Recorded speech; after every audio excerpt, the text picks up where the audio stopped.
Hey, book lovers. My name is Em, and I want to talk about books and cats.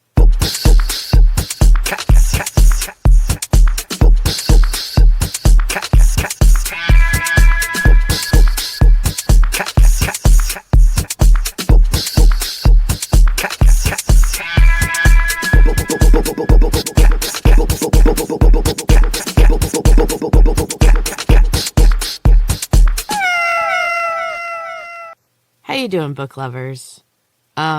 Personally, this has not been the best week for me. Let's just say the holidays aren't always easy. And this has been a rough one. So that's why this episode is going to be a little late. I just think that I think sometimes the expectations around the holidays are a little too high. And I know for myself, I love Christmas. Christmas is my favorite time of the year. And I used to be one of those people that was like, oh, it's the most wonderful time of the year. And I was like kind of pushy about it and didn't understand why people maybe wouldn't like it. I've had a few things happen and I've had some growth in the last couple years. And I still think that it's a wonderful, magical time of year. But I do definitely understand that it is also a really difficult time of year. So if you're having a hard time, reach out to somebody, talk to somebody. If you don't have anyone, send me a message. I don't mind. I'll definitely respond. There are a lot of things that come up around this time of year that are difficult to deal with. And then you also have, the stress of maintaining this like magical, amazing holiday. And I do love it. And I do think it's magical and amazing, but it's tiring too. And, sometimes you got other things going on, and definitely, this year especially, everybody has something else going on. So if you're feeling overwhelmed and you need someone to talk to, reach out. And if you reach out to me, I'll respond. books.cats.pod@gmail.com or Instagram, books.cats.pod. Anyway, one of the ways that I deal with not so great days or weeks or months sometimes is by escaping into a book. And that's kind of always been one of my approaches.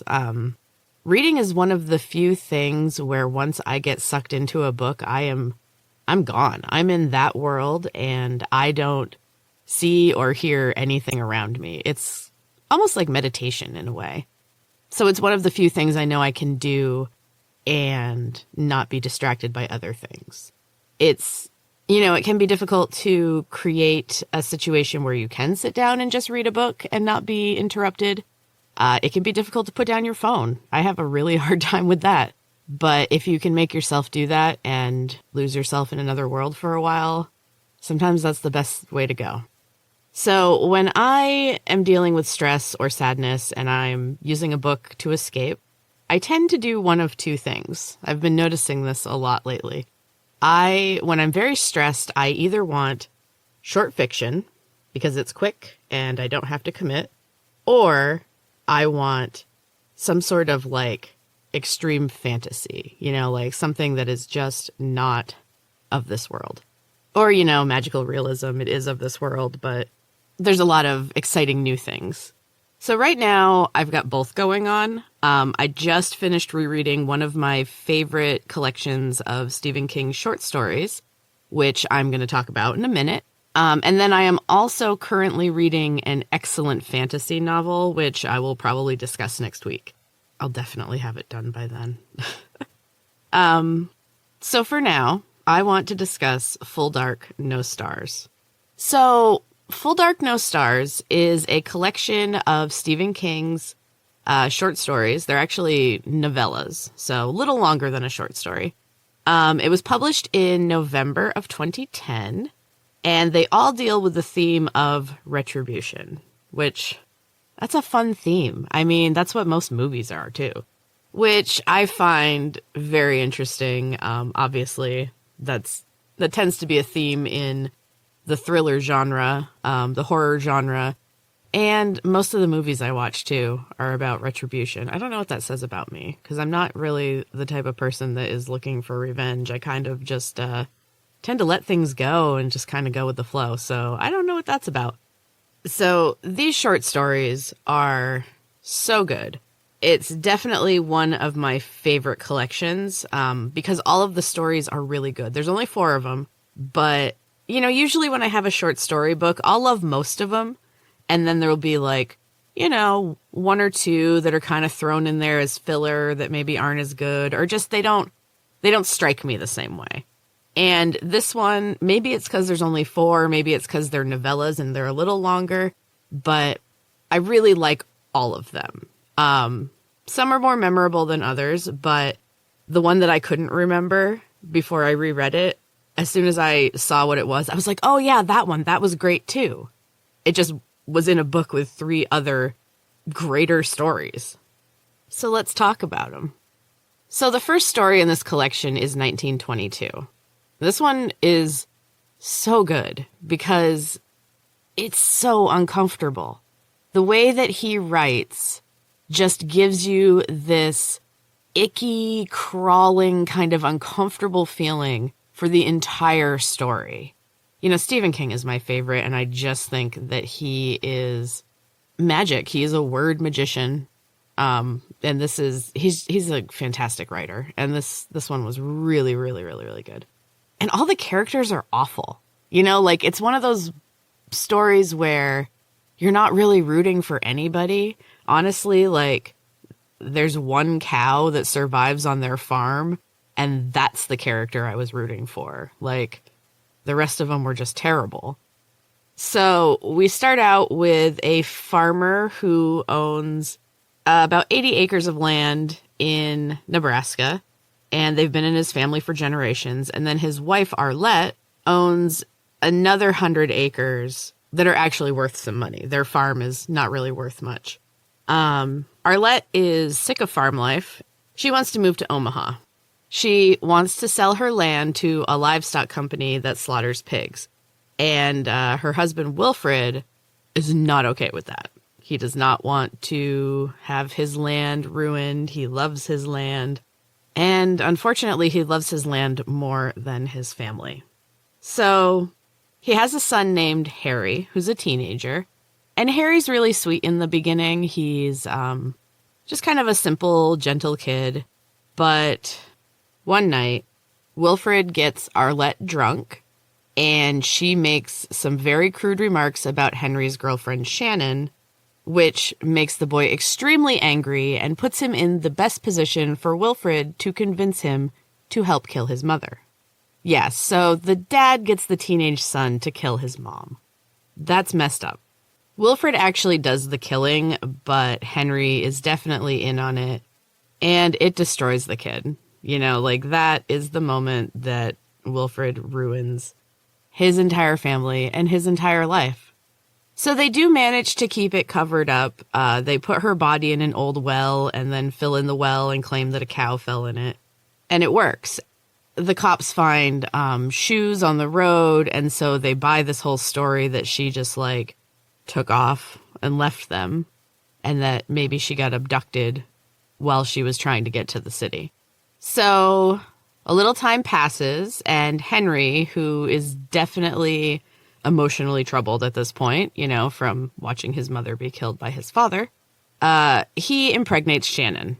And Shannon's family has a farm, but it is doing well, and they have money, and they are a good family, and they are mad. So her parents send her to a Catholic school for pregnant girls in Omaha. Henry can't be without her, and he helps her escape. And that escape turns into a sort of Bonnie and Clyde situation where they're driving around, robbing people, and they end up killing someone, and they become wanted in several states. Wilfred, after Henry takes off, is a complete wreck. He sees a giant rat in the barn, which bites his hand, and it becomes severely infected, and he has to have his hand taken off. He starts having visions of Arlette's rotting corpse and large groups of rats, and he's really, really losing his mind. He actually receives a premonition from the ghost of Arlette, about the violent end to Henry and his still pregnant girlfriend, Shannon. They were both killed, and he will have to go and get Henry's body. So when this all happens, Wilfred has to then try to sell the land that he did all of this to keep, and now nobody will buy it from him because they're so disgusted with him. So he sells the land to the pig slaughtering company, finally, and he moves to Omaha, which is, ironic. He spends 2 years visiting the scenes of Henry's crimes and drinking. He gets 2 different jobs and quits both because the rats begin to stalk him again. At the end of the story, he is sitting in a hotel room in Omaha, writing his story and claiming that Arlette, Henry, and Shannon, as well as the rats, are all present. He plans to commit suicide before the rats consume him, but he's misplaced his gun. The story ends with a newspaper clipping about his death, stating that he was found with bite marks that appeared to be self-inflicted. This leaves the reader to speculate whether Wilfred's account was true or delusional. Wilfred's papers, the story, have been found to be illegible, having been chewed to pieces. So I guess we'll never know. Such a good story. So Netflix did release a movie of this one in 2017. I haven't watched it because I love the story so much. And I love, the movie it created in my mind. And I'm a little worried it would be ruined. I tend to love Stephen King's writing, and then the movies just fall short. He's a very cerebral writer, and I think that is a hard thing to convey on film. So I think that it doesn't always work as well as the books do. And let's be honest, the book is almost always better than the movie. Change my mind. All right, story number 2 is Big Driver, and this one had such an impact on me, and I'm sure that it has probably more of an impact for women. It's something I'm sure most of us have considered in some way or another, and there's a little female unity at the end, which is nice. So this one features Tess. She is a cozy mystery writer, and she has a speaking engagement at a library in Chicopee, Massachusetts. After the event, the librarian who invited her, Ramona, tells Tess to avoid the interstate and gives her directions to a shortcut.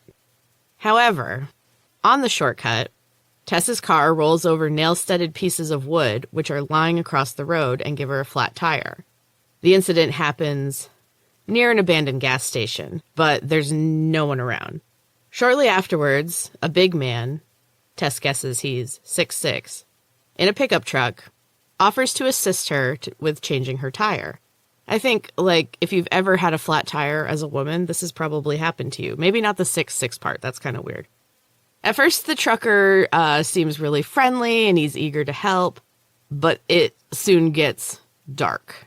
And he knocks her out, beats her, brutally rapes her several times before finally choking her unconscious.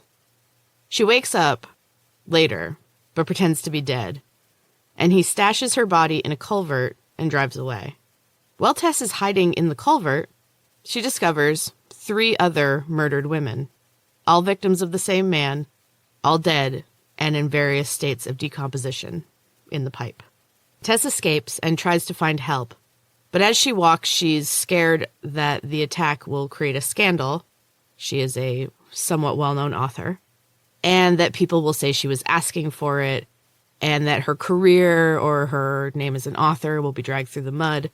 And she decides that she cannot mentally endure more trauma and just goes home. And I think a lot of women can really resonate with that. Things are changing, but slowly, very slowly. The next day, she recovers her car at a bar called the Stagger Inn, which is a place near the abandoned gas station where she got a flat tire, and she speaks with Betsy, who works at the bar. Tess fabricates a story about her injuries and tells Betsy that a man helped her. When she describes the man, Betsy asks, was he big or real big? Betsy then tells Tess that a man called Big Driver matches Tess's description. Tess decides to use her detective skills that she's acquired from writing her novels to find her rapist, Big Driver. So, eventually, Tess discovers that Big Driver's mother is the librarian, Ramona, who gave her the directions for the shortcut. And she figures out that Ramona is intentionally directing women into a trap laid by Big Driver. Tess goes to Ramona's home, and after confirming that she was indeed guilty of intentionally sending Tess into a trap, she kills Ramona. Tess then finds Big Driver's address and goes to his house. She lies in wait and shoots him after he arrives home.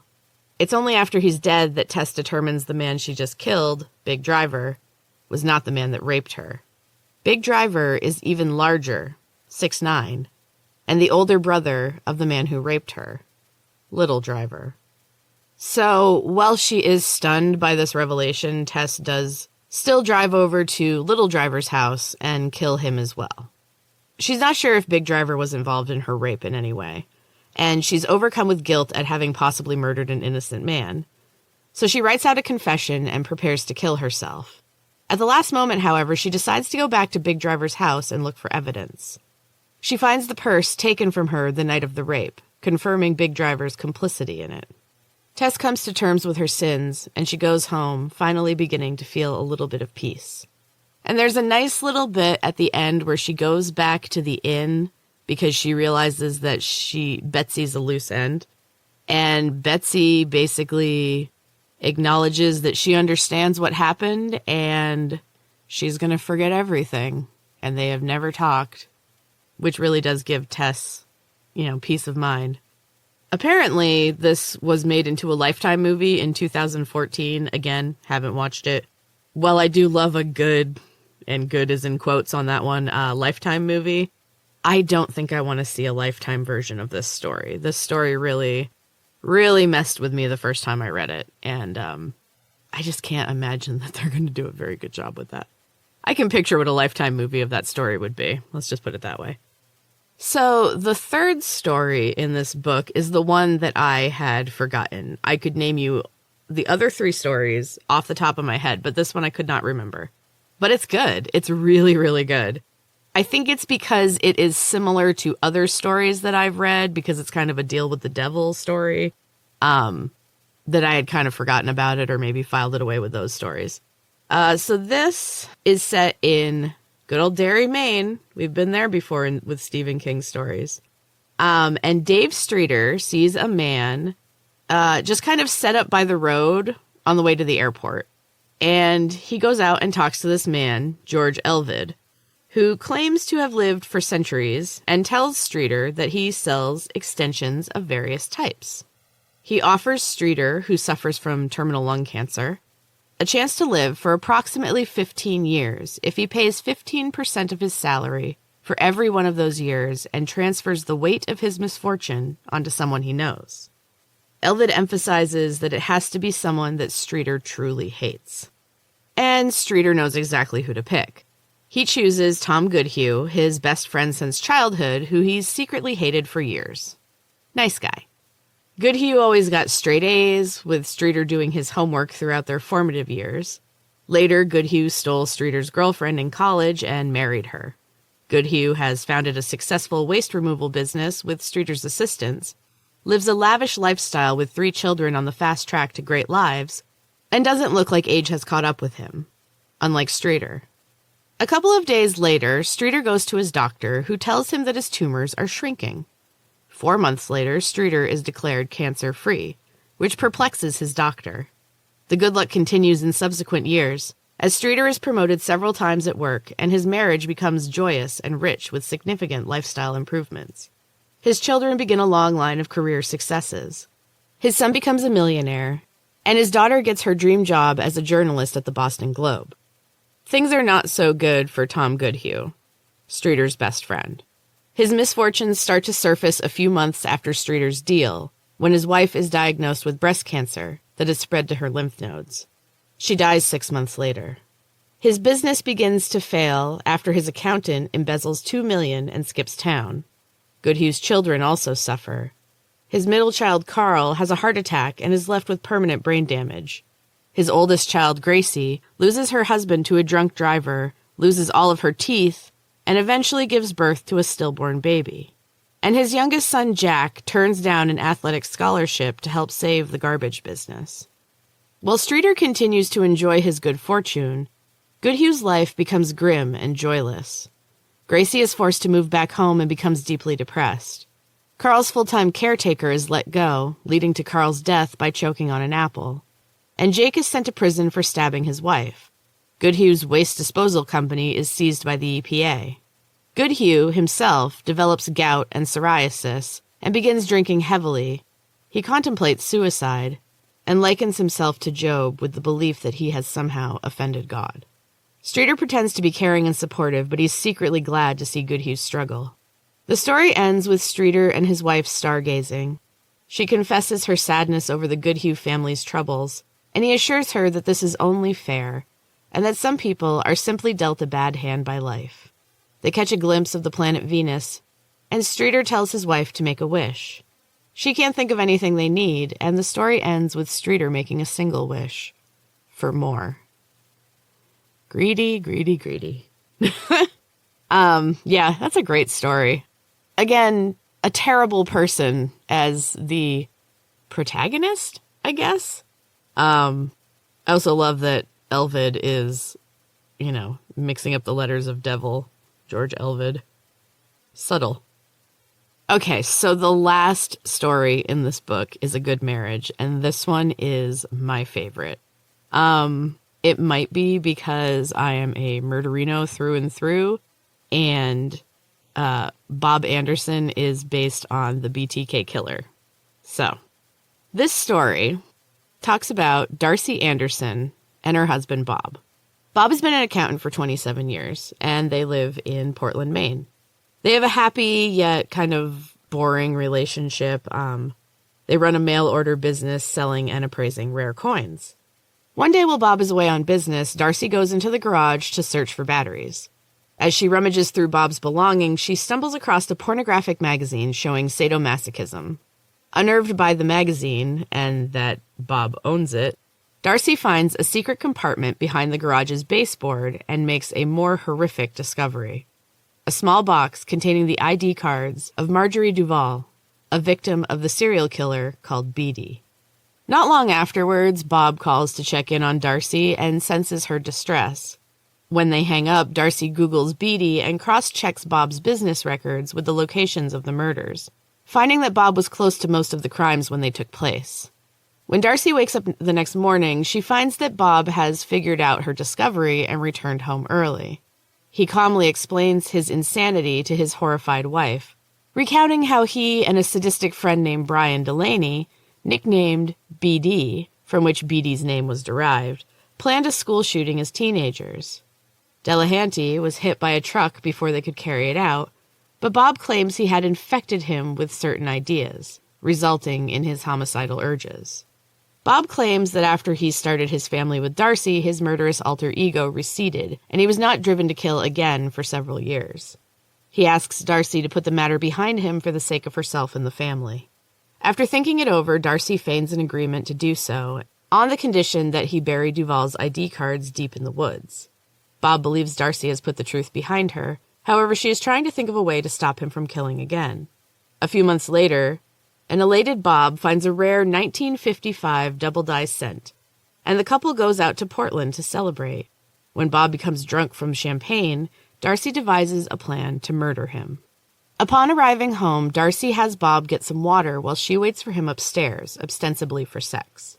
However, when Bob arrives, Darcy pushes him down the stairs, breaking his arm, neck, and back. She then manages to shove a plastic bag and a dishcloth down his throat, killing him. After removing the evidence of murder, Darcy manages to convince the authorities and the children that Bob died in a drunken accident, and she isn't suspected of committing any foul play. She assumes that the ordeal is over. However, not too long after Bob is buried, a retired detective named Ramsey visits the house. He spent years investigating the Beatty murders and had questioned Bob. He tells Darcy that he suspected Bob was the killer since his Suburban had been seen in the vicinity of each victim. Darcy realizes that Ramsey has figured out her role in Bob's death. Once she admits the truth, Ramsey assures her that she did the right thing and leaves. Before he does, she tells him about Delahanty. Darcy realizes that Bob was being close to caught and wasn't as smart as he thought he was. She also finds that she can now be at peace with herself. So, like I said, the character of Bob Anderson was inspired by Dennis Rader, who was the BTK killer. He copied the pattern of torturing and killing his victims and then mailing their identification to the police. His victims, like Rader's, are also women and children, and he is also a pillar of the community who is well regarded by his friends and colleagues. King said he felt inspired to write the story after the public outcry against Rader's wife, Paula, who'd been married to him for 34 years and seemed to have no knowledge of his crimes. In the wake of this novella, and once again, there's a movie, one of the daughters of Dennis Rader spoke out publicly, claiming that he'd exploited her family and her father's victims with the story, which I can definitely see both sides of that. I always feel a little weird about being interested in true crime because there's a lot of victims, not just the ones that died. So, like I said, there was a 2014 movie version. Again, I haven't watched it. As much as I love his work, I don't want to see it on film. Every once in a while, there's one that's really good, but there's been so many bad ones that I haven't watched most of the new ones because I might watch Mr. Mercedes. We'll see. So now that we have fully discussed Full Dark, No Stars, we're going to take a quick break, and I will be right back. Hey book lovers, Em here. I want to talk to you about Prismatext. During quarantine, I started learning German using an app, and I've kept it going for several months now. I'm really enjoying it, but I'm kind of ready to mix it up a little bit. And Prismatext had exactly what I was looking for. Prismatext books are a brand new way of studying a foreign language. Rather than using flashcards or apps, the learner can simply pick up an ebook and start reading. Currently, Prismatext books are available in English as a first language, and they target languages including Spanish, French, Italian, German, and Portuguese. I got Little Women, Alice's Adventures in Wonderland, and Wuthering Heights, 3 of my favorites with German words mixed right in. Follow the link in the show notes to help support the podcast. I would greatly appreciate it. And use code BOOKSANDCATS for 30% off your order.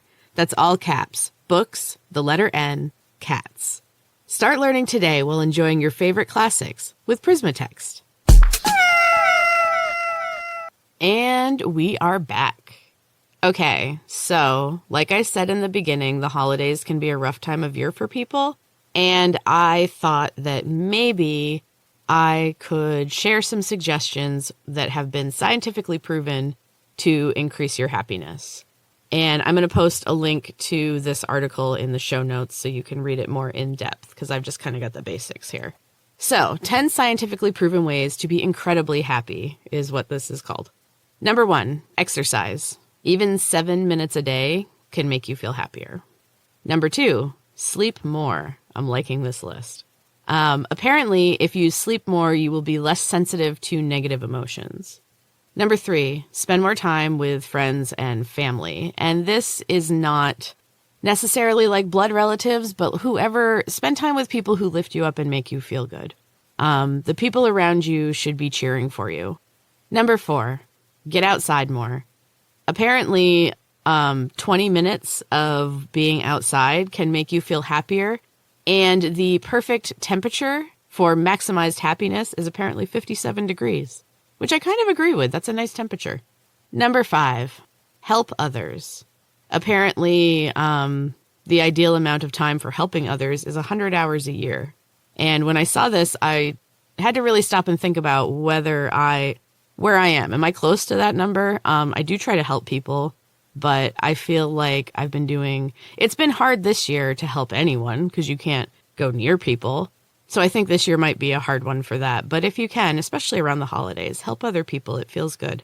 Number 6, practice real smiles, the kind that use your eye sockets. And try to follow it up with a positive thought. Number 7, plan a trip. It helps even if you don't take one. Please don't take one. Please stay home and stop the spread. And plan a trip for when we can eventually go places again. I know I can't wait. Number 8, meditate.